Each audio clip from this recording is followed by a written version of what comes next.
دوستو آج کی ہماری ویڈیو حضرت عمر بن خطاب یعنی کہ عمر رضی اللہ عنہ کے والد محترم پر ہے، جو کہ ان کی زندگی، مقام اور رتبہ اسلام سے پہلے کیا تھا اور کیسا ہے۔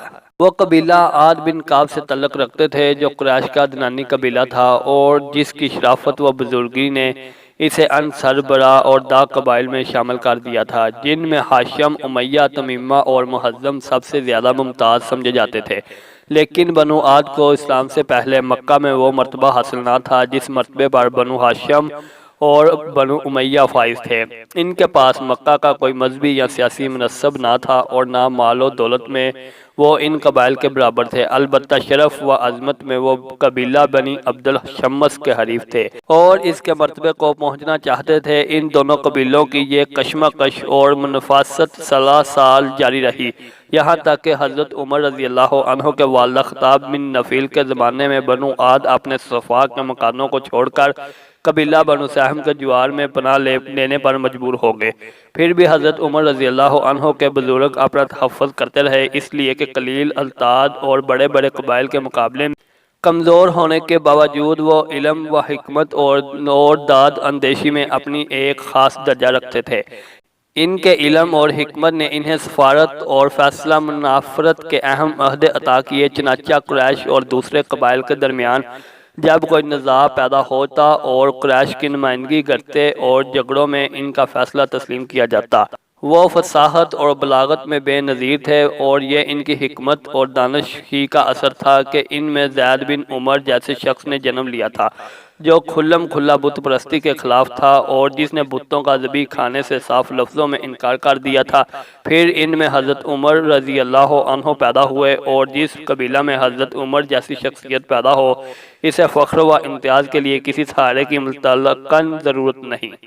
خطاب اپنی قوم میں ممتاز حیثیت رکھتے تھے، لیکن نہ ان کے پاس دولت ثروت تھی، نہ خرم و چشم۔ ایک دفعہ حضرت عمر رضی اللہ عنہ نے عمر بن عاص کو، جو اس وقت مصر کے گورنر تھے، ایک خط لکھا جس میں ان سے مصر کے محاصل کی تفصیل طلب کی۔ عمر بن عاص یہ خط پڑھ کر طیش میں آ گئے اور جواب میں لکھا، خدا کی قسم اگر میرے لیے آپ کی خیانت جائز بھی ہوتی تو بھی میں ایسا نہ کرتا، اس لیے کہ ہم ایسے حسب و نسب کے مالک ہیں جسے دیکھ کر ہم آپ کی خیانت سے بے نیاز ہو جاتے ہیں۔ آپ نے فرمایا ہے کہ آپ کے پاس وہ مہاجرین اولین ہیں جو مجھ سے بہتر ہیں، اگر ایسا ہے تو خدا کی قسم اے امیر المومنین، نہ میں آپ کا دروازہ کھٹکھٹاؤں گا اور آپ کے لیے اپنے دروازے کا قفل کھولوں گا۔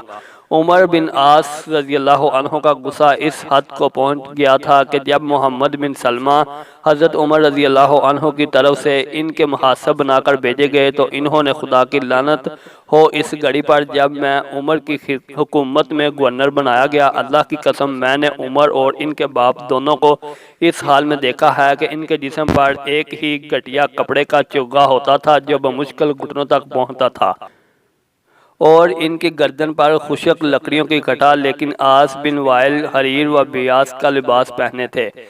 اس کے جواب میں محمد بن سلمہ نے کہا، عمر اس قدر بے آپے نہ ہو، عمر تم سے بہتر ہے۔ اب رہا ان کے اور تمہارے باپ کا سوال، سو دونوں جہنم میں ہیں۔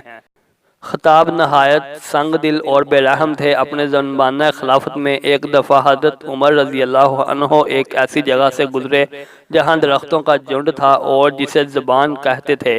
آپ نے فرمایا، مجھے وہ وقت یاد آ گیا جب میں یہاں خطاب کے اونٹ چڑھایا کرتا تھا اور خدا کی قسم میں نے اس سے زیادہ سنگ دل اور بے رحم کسی کو نہیں پایا۔ علامہ طبری کی روایت میں ہے کہ حضرت عمر رضی اللہ عنہ اپنے عہد خلافت میں جب سبان سے گزرتے تو فرمایا، سوائے خدا کی کوئی معبود نہیں، وہ جسے چاہتا ہے اور جو چاہتا ہے عطا کرتا ہے۔ ایک وہ دن تھا جب میں اس وادی میں نمرے کا کرتا پہنے خطاب کے اونٹ چرایا کرتا تھا اور ان کا دل بہت سخت تھا۔ میں کام کرتا تھا تو مجھے تھکا مارتے اور کوتاہی کرتا تو سزا دیتے تھے، اور ایک یہ دن ہے کہ میرے اور خدا کے درمیان کوئی حاکم نہیں۔ خطاب نے خواہش نفس کے تحت نہیں بلکہ کثرت اولاد کے لیے متعدد شادیاں کی، اس لیے کہ عرب کے مفاخر میں ایک چیز کثرت اولاد بھی تھی۔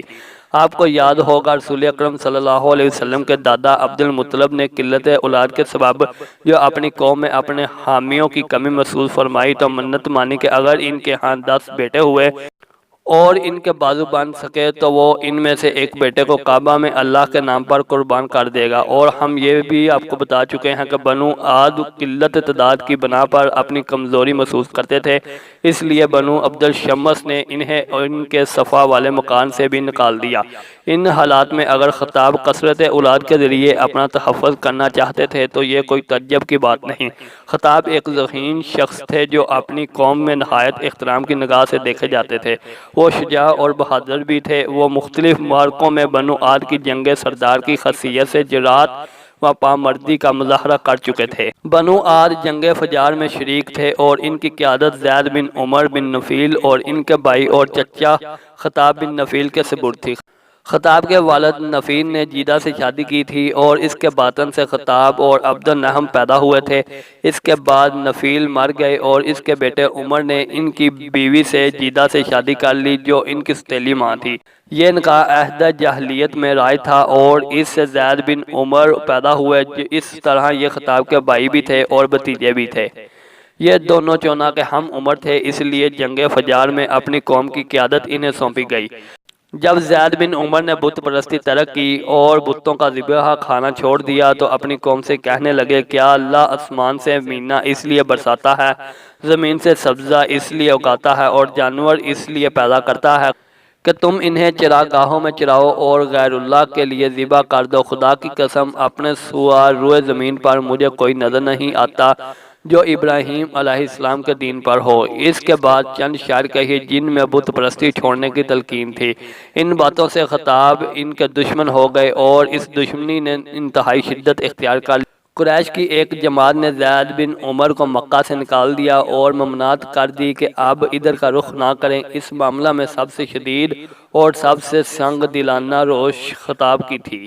خطاب کی ایک بیوی حلیمہ بنت ہاشمہ عبد المغیرہ بن محزم سے تھی۔ یہ حضرت خالد بن ولید کی چچا زاد بہن تھی اور اس اعتبار سے مغیرہ بن عبداللہ بن عمر بن مغیرہ ان دونوں کے دادا تھے۔ مغیرہ محزمی کا شمار قریش کے سرداروں اور سورماؤں میں ہوتا تھا۔ یہ بنو محزم کی فوج کے امیر تھے اور اسی لیے ان کے صاحبزادہ علانہ کا لقب حاصل تھا۔ قریش میں اس کے مرتبے کا اندازہ اس سے ہو سکتا ہے کہ نبی اکرم صلی اللہ علیہ وسلم کے دادا عبد المطلب کو سب سے پہلے جس نے یہ مشورہ دیا کہ وہ اپنی منت پوری کرنے کے لیے اپنے بیٹے عبداللہ کو ذبح نہ کرے وہ یہی تھے۔ چنانچہ انہوں نے عبد المطلب سے کہا، خدا کی قسم آپ عبداللہ کو ذبح نہ کریں، اگر اس سلسلہ میں آپ کو فدیہ ادا کرنا پڑے تو ہم اپنا سارا مال دینے کو تیار ہیں۔ مغیرہ محزمی کا یہی مقام تھا کہ جس کی بنا پر حتمہ اپنی سوکنوں میں سب سے ممتاز سمجھی جاتی تھی۔ جب ان کے باطن سے حضرت عمر رضی اللہ عنہ پیدا ہوئے تو خطاب کی خوشی کا کوئی ٹھکانہ نہ رہا۔